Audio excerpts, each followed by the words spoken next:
Welcome to Life Source Church. Subscribe to our podcast on iTunes or SoundCloud. Welcome to Life Source Church podcast on Money Works. We're glad that you've decided to join us again today. This is Webcast number 6. If you're watching online, you can subscribe on YouTube. If you are on your smartphone and you would like to follow us on SoundCloud or iTunes, be sure to do that as well. Let's just get right into this. We've had about a week of these podcasts, and I know that they were an encouragement to me. Even though I was a part of creating them with you, I get to listen on my way into work and think about these things. We're going to try to get some more good little nuggets out there for people to think about, and I wanted to start off real quick.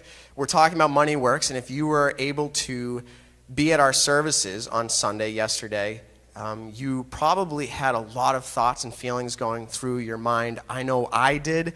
And I started thinking about money, and that's what we're talking about.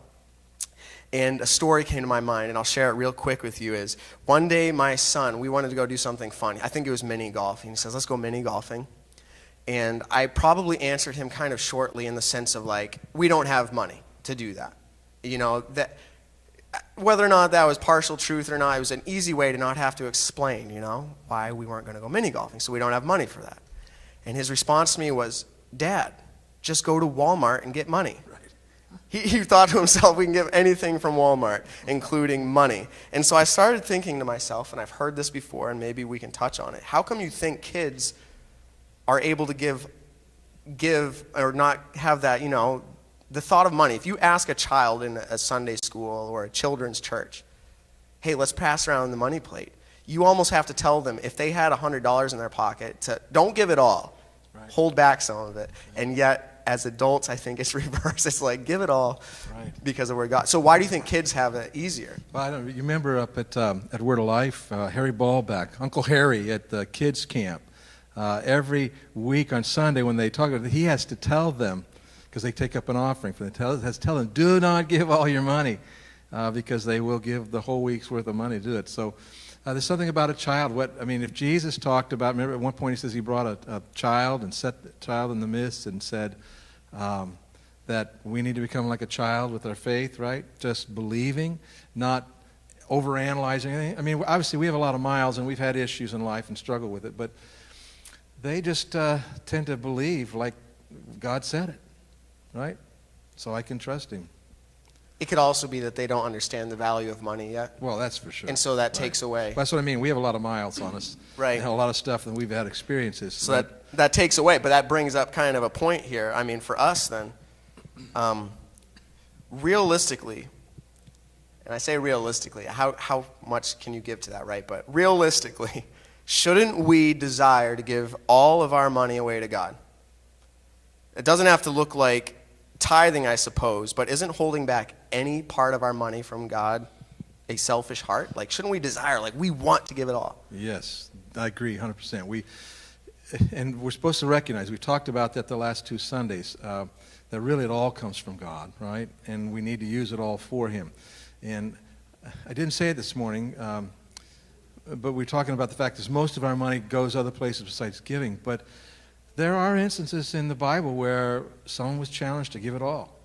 And we ought to be ready to do that. If, in other words, he was talking to this rich young ruler, and he says, okay, this is what you lack. You need to go sell it all and give it away.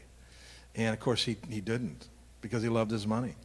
But we ought to be there. If God put it in my heart to say, okay, give away your paycheck every week, the whole thing, I could say, okay, how am I going to do that, right? I don't understand. We say, well, but if it's really from the Lord and he's made it clear, I can do that. I can trust him because God is able and he is good. So I think we ought to be living that way. Yeah, so I go back to the story with the kids, right? And no church will ever be here. But from your point of view, we should almost feel like, you know, let's get the church congregation and ourselves to a place where we have to kind of remind each other, hey, why don't you hold on to that sum of money, you know, some of that money?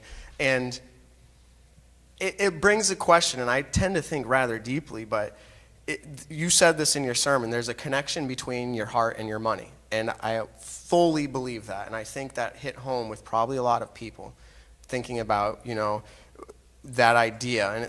And so I thought, well, how much should we give? And I know you started talking about the tithing principle, but specifically this. Some people might feel like tithing isn't enough. Right. Okay? And I started thinking about this concept is, should we give until it hurts? And if it doesn't hurt us or it's not sacrificial, then should we be giving more? Because it's almost like, well, this is easy for me to do.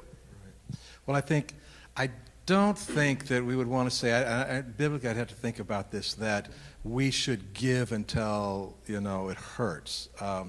Because the reality is, if we're really giving what God wants us to give, we're never going to reach the place where it hurts, right? But at the same time, I think it is absolutely true. Jesus gave the principle, to whom much is given, much is required. And so I kind of joked about, if I got $10,000 this week, that the tithe starting point would be $1,000. But in reality, if I got $10,000 this week, I'm probably going to give significantly more than a tithe, because God has provided more than I need, and I got to be connecting. What's the reason, right? And so, you think the money we give to the work of God is a forever investment. And so why would we not want to give more? And that's one of the things we want to be clear. The tithe is not like, in fact, I didn't say it, it was in my handwritten notes here today. Our heart's probably not in the right place if we're tithing to the penny, right? The tithing is the idea of a principle. It's a starting place, that's all. And we ought to want to give so much more. Real quick, and we're getting close to wrapping up here on this Monday morning, but have you ever heard of anybody who gave too much? And that's kind of a funny question, but where they've put themselves into a difficult situation because they were so, they wanted all of their money to be used, and they got this idea that they needed to give it all or give a majority of it, and it put themselves in a really difficult spot. Right. Well, I've actually, over the years known a couple of people who got excited about this and did that, but almost, I think if I remember right, the two people I can think of this, they weren't using all their money the way God intended. They had debt that really wasn't honoring to God, and they weren't even seeing what God had provided them that money for. So once again, I think it's saying, God, what have you given me this money for? I'm starting off, I'm going to give you the first tenth no matter what, no strings attached, because this represents all my money, God. And then what do you want to do with the rest of it? And but at the same time, if God just makes it so clear to someone, you need to give this much, and they get in a bind because of it, if God really let them to do that, God's going to work through that in their lives and bring it to a place that glorifies Him and blesses them. And this will be the final point. I think as you were speaking, there was a time when you were talking about giving, and then you said, what you just recapped right there is God's led you to give, and it doesn't look like it's possible because of your current situation. That really does come down to a faith question. Are you going to trust that God says He will take care of you, especially when you're living for Him with your money? Because I think that's such a determiner. You said there's a connection between the heart and our money, that we have a choice at that moment. Are we going to trust God? Which realistically, I like to think money's material, just like any other material we have, cars, houses. It's just how we've decided to trade in America and around the world. But it's really just like anything else. And I think we need to really make that question. Are we going to put our faith in the material or in the unmaterial? And right. So maybe we can continue this discussion tomorrow, because I think we ought to say, how would I know if God wanted me to give more? How would I know that? And so that'd probably be a great discussion. So just this verse, can you remind me of the reference of this? Don't trust in uncertain riches, but in God who gives the riches. That's 1 Timothy chapter 6 and verse 17. So let's send everyone away today with that passage. Don't trust in uncertain riches, but in God who gives the riches.